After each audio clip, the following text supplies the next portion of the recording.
Mark. And I'm Josh. And this is Alter Ego Comics TV, episode number 84. I had to look at my paper, just in case I got the number wrong. But this is our 84th episode of weekly comic news, reviews, and previews. And we'll start, as always, with comic news.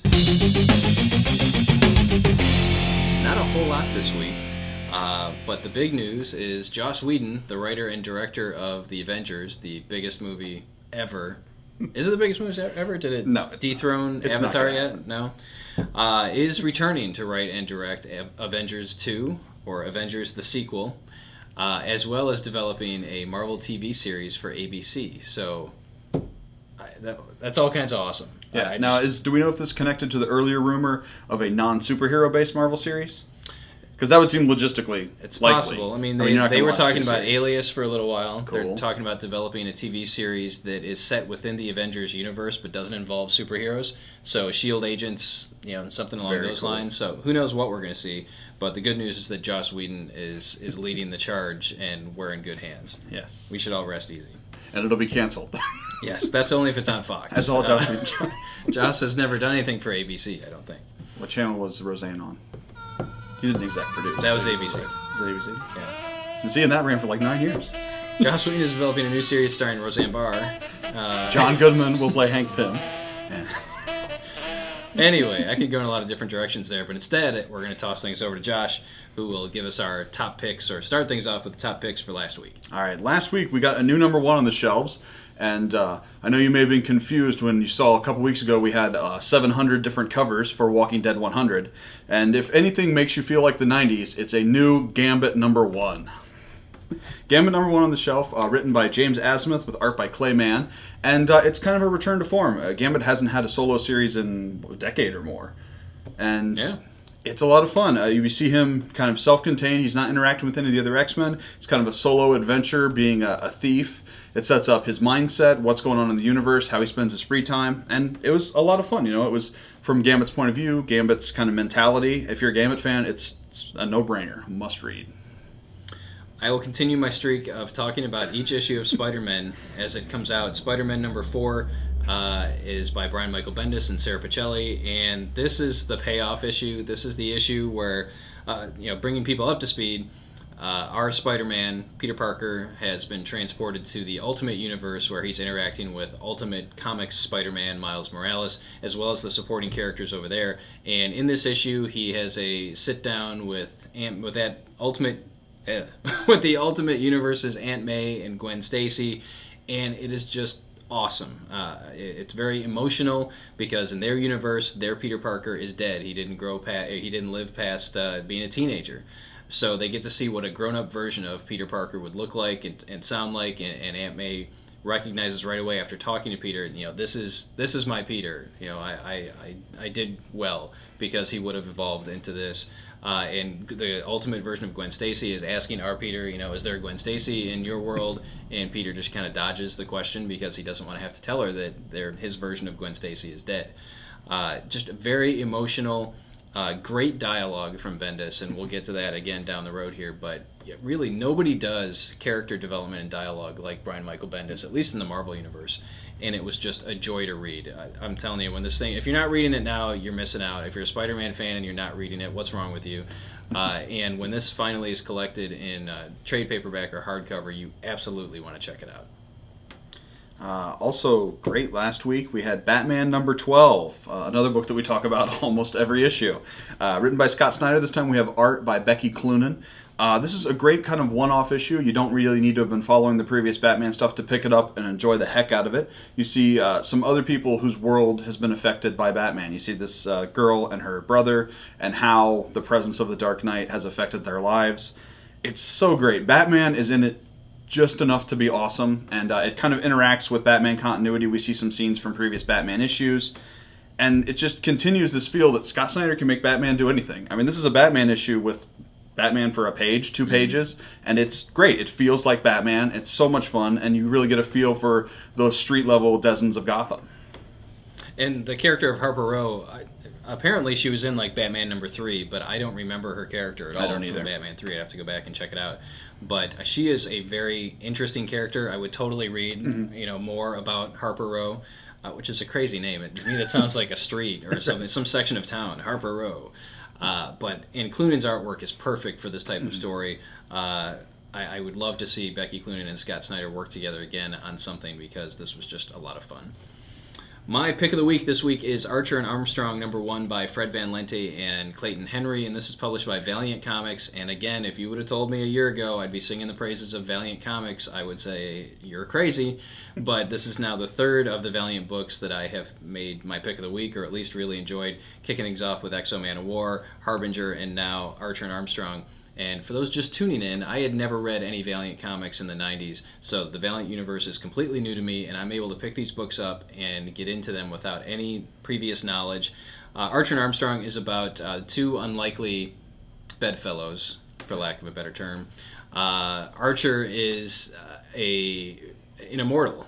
He, at the beginning of the book, we're introduced to him back in Egyptian times, and something happens, and he becomes immortal, and he's around in the present day acting as a bouncer at a bar. Kind of a Hercules type character. Josh and I have talked about this. He's absolutely a Hercules type character. And then the new guy is Obadiah Armstrong, who is raised by his parents, who are ultra conservative religious nut jobs. No offense to any of you ultra conservative religious nut jobs out there. To be the weapon of salvation against he who may not be named. And they run into each other, and craziness ensues, and it just was a lot of fun. It left me wanting more at the end of the first issue. It's another fresh start where you don't have to worry about a whole bunch of convoluted history with these characters. It's just something action-packed and fun that you can pick up and start with from the get-go. Really enjoyed it. Yeah, absolutely. And I like a lot of Fred Van Lente's stuff because he has a lot of humor to it. But he has to walk a very fine line with this book. For one thing, Archer is basically Hercules, but it's different enough, and he has a slightly different personality. He doesn't have the man-out-of-time feel of Captain America. Hercules and Archer have kind of yes, they've been alive for centuries, and it's kind of a joke to them. It's fun. They're jovial, which is a great fit for the book.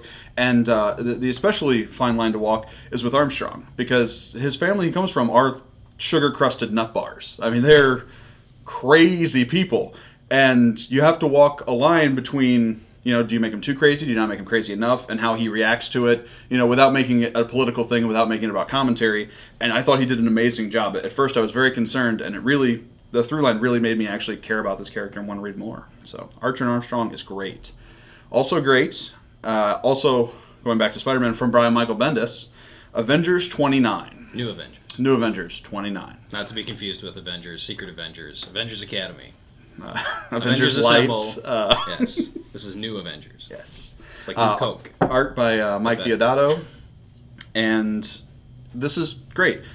I don't believe you. It's super great. There's no, this is... I don't want to sound surprised, but Brian Michael Bendis has been writing Avengers and New Avengers and other Avengers books for 8 years. And at a certain point, I don't expect to be surprised every month when it comes out. I always enjoy them, but it's never my pick. This is unquestionably my pick of the week. It takes us away from, well, not necessarily away, but it takes place during the Avengers vs. X-Men story. It has Avengers and X-Men in it. It's basically the Illuminati, Doctor Strange, Professor X, Iron Man, Steve Rogers now in the new version of the Illuminati.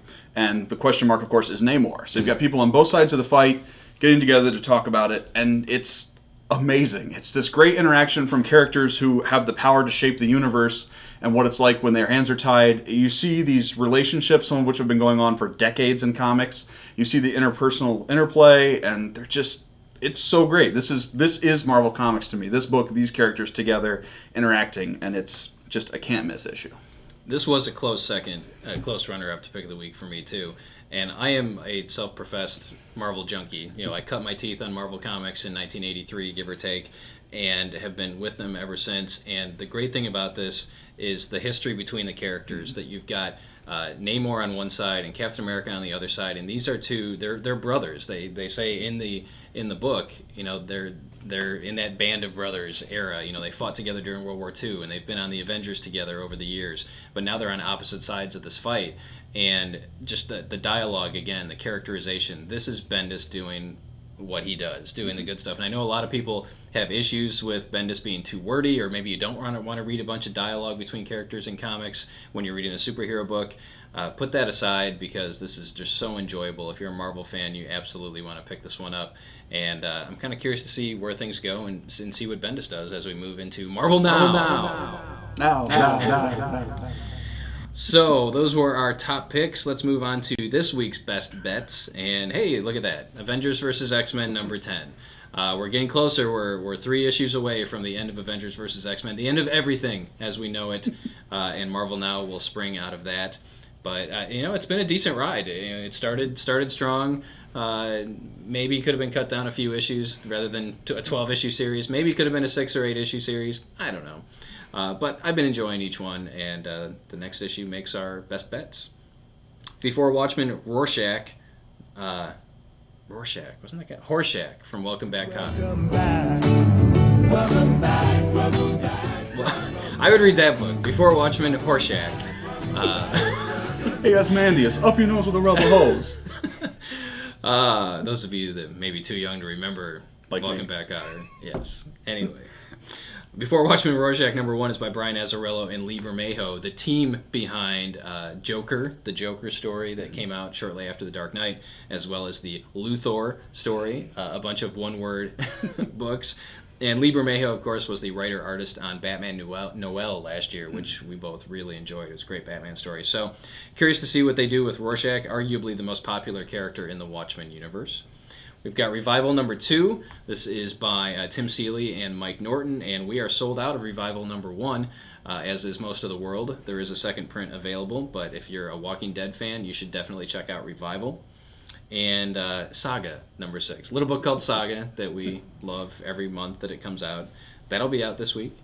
And speaking of The Walking Dead, we've got the second printing of Walking Dead number 100, which is the highest-selling comic book of the last 20 years. Nearly 400,000 copies. That's 400,000 copies. There hasn't been a comic that sold that since a very long time ago.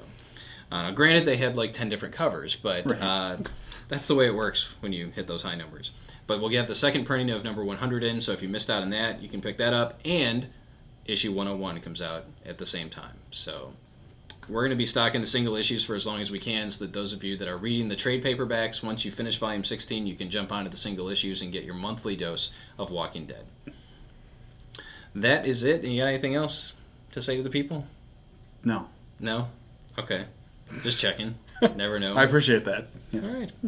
We do appreciate you watching. Please leave your comments and questions below, and we'll get to those, or at least read them and appreciate them. And we, of course, appreciate you watching each episode, and we'll see you next week.